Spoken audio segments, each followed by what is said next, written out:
बिस्मिल्लाहिर्रहमानिर्रहीम, अस्सलाम वालेकुम। एससीओ समिट रशिया के अंदर fail, border talks fail, journals के दरमियान मीटिंग्स फेल, सब कुछ फेल। और इसके बाद चाइना बड़े हमले के लिए तैयार। जो चाइना चाहता था वो इस वक्त इंडिया ने उसको दे दिया है। 45 साला मुआहदा ख़त्म करवा दिया है। अब गोली भी चलेगी, अब मिसाइल भी चलेंगे, हथियार भी चलेंगे, सब कुछ होगा। इस वक्त चाइना ने सबसे बड़ी जो डेवलपमेंट की है, उन्होंने अपने H-16 बॉम्बर्स तैनात कर दिए हैं। ये असल में तिब्बतन प्लेटो वाली साइड पर है और यहाँ से ही इंडिया इस वक्त प्लान कर रहा है कि चाइना के साथ कोई मामला हो जाए। वो तिब्बत के लोगों को उकसाने की कोशिश कर रहा है। अभी सूरत हाल के अंदर चाइना ने यहाँ पर 3 बॉम्बर्स जो तैनात किए हैं।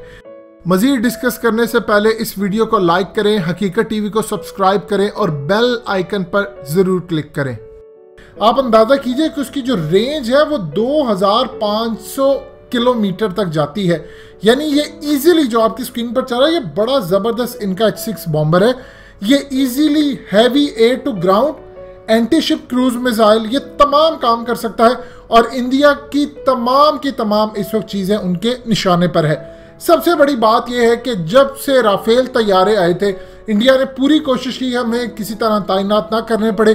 पहले उन्होंने एयरफोर्स के थ्रू खबर ब्रेक करवा दी कि हम इसको तैनात करें, लेकिन बाद में उनको इदराक हुआ कि अगर चाइना ने इलेक्ट्रोमैग्नेटिक पल्स वेपन्स किसी भी तरह इस्तेमाल कर दिए तो ये बुरी तरह तबाह बर्बाद हो जाएंगे। लिहाजा हम इसको डिप्लॉय नहीं करते।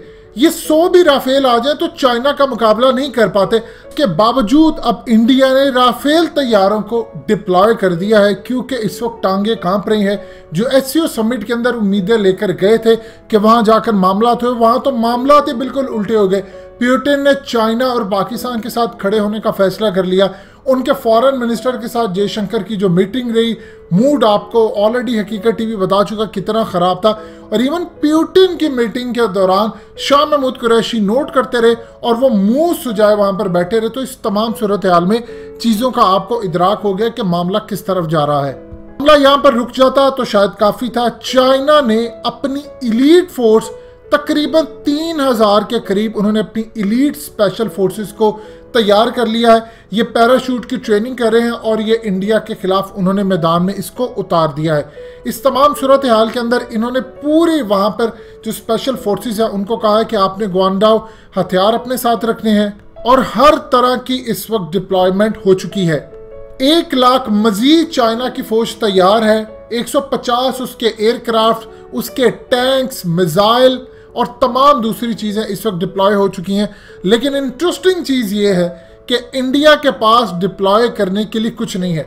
अब इंडिया के पास क्या है? इंडिया के पास सिर्फ ये जो इलाके हैं, इनके अलावा गंवाने के लिए उनके पास कोई चीज़ इस वक्त मौजूद नहीं है। और ज़्यादा इंटरेस्टिंग बात यह है कि पाकिस्तान ने चूँकि ऑलरेडी अवाक सिस्टम लगा दिए हैं, चाइना ने पाकिस्तान को मुकम्मल तौर पर इस वक्त पैगाम दिया है कि आप अलर्ट रहें, हर तरह से अपनी तैयारी रखें, क्योंकि किसी भी वक्त इंडिया के खिलाफ कोई जंग छिड़ सकती है, कोई बड़ा वाकया हो सकता है। इवन कि यहाँ तक भी पॉसिबिलिटी है कि अब ये कारगिल 2.0 होने जा रहा है। देखिए, कारगिल 2.0 का मतलब क्या है? जो कारगिल मुशर्रफ दौर में हुआ था उसमें 600 के करीब जो इंडियन फिगर बताते हैं उनके भारतीय फौजी मरे। अब ये सूरत हाल है कि 2.0 कारगिल होता है तो मिनिमम भी अगर भारतीय फौजी मरते हैं इस पूरे खेल के अंदर, चूंकि लगातार होता रहेगा, तो कम से कम आप समझ लें 2,500-3 हज़ार भारतीय फौजी इस पूरे खेल के अंदर मर सकते हैं। लेकिन अगर ये जो महदूद पैमाने की लड़ाई है बड़े पैमाने की लड़ाई में बदल जाती है, आप यहाँ से अंदाजा कर ले कि उस दिन भारतीय फौजियों के खिलाफ चाइना के फौजी जब ग्वांडाओ लेकर पहुंचे थे तो उसी वक्त प्लान था कि कम से कम 300 से 400 भारतीय फौजियों को आज ठिकाने लगाया जाए। ये जो बार बार इंडियन मीडिया के अंदर खबर आ रही है, फलानी टॉप हमने ले ली, ब्लैक टॉप पर हम आ गए, यहाँ आ गए, वहां आ गए, ये टोटली झूठ खबर है। टोटली बिल्कुल बकवास एक किस्म की न्यूज़ ये जारी करें अपनी कौम को पागल बनाने के लिए। इनके पास इवन के न्यूज़ बेचने के लिए भी कुछ नहीं है। उधर चाइना के मीडिया की जानिब से और चाइना की हुकूमत की जानिब से बयानात आ रहे हैं कि आप अपने मीडिया को अगर कंट्रोल कर लेंगे तो मुल्क का आपका आधा काम हो जाएगा, क्योंकि ये आपको जंग के दहाने तक लेकर आ चुका है। इंडिया ने भी इस वक्त सूरत हाल ये की है कि अपनी स्पेशल माउंटेन फोर्सेस को डिप्लॉय कर दिया है।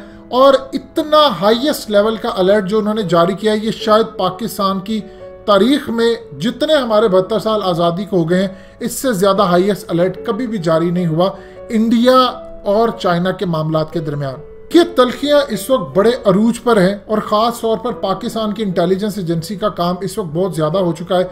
अफगान तालिबान को ऑलरेडी हम इस चीज़ का पैगाम दे चुके हैं कि किसी भी सूरत आपने अफगानिस्तान की साइड से पाकिस्तान की सरजमीन पर हमला नहीं होने देना, और यही पैगाम पाकिस्तान ने ईरान को भी दिया है और यही पैगाम इस वक्त चाइना की जानिब से अफगान तालिबान को भी दिया गया।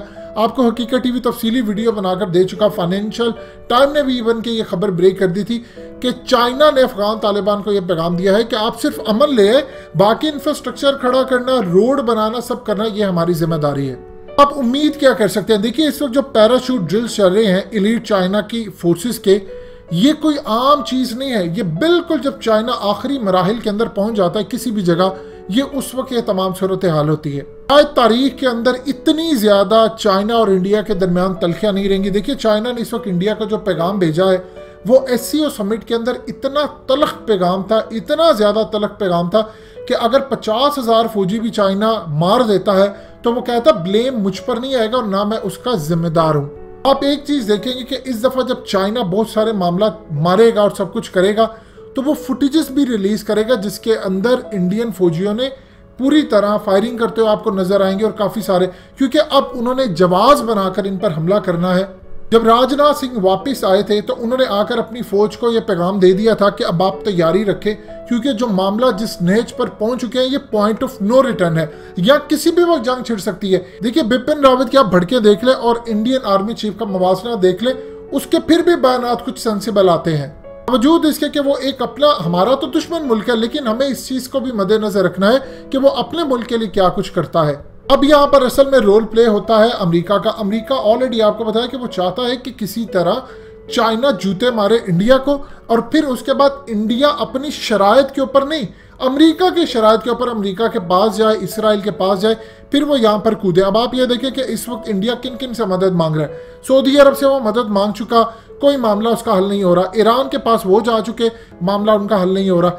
इसके अलावा अमेरिका ने उनको बीच मैदान में जंग में लाकर इस वक्त छोड़ा हुआ है। जब तक उनको कुछ जूते नहीं पड़ते तो वो उस मैदान में नहीं कूदने वाले। आखिरी उनके पास एक कोशिश रह गई है कि वो अब ऑस्ट्रेलिया के पास जा रहे हैं और उन्होंने जापान को कहा कि आप अगर जंग होती है चाइना के खिलाफ तो आप हमारी मदद करें।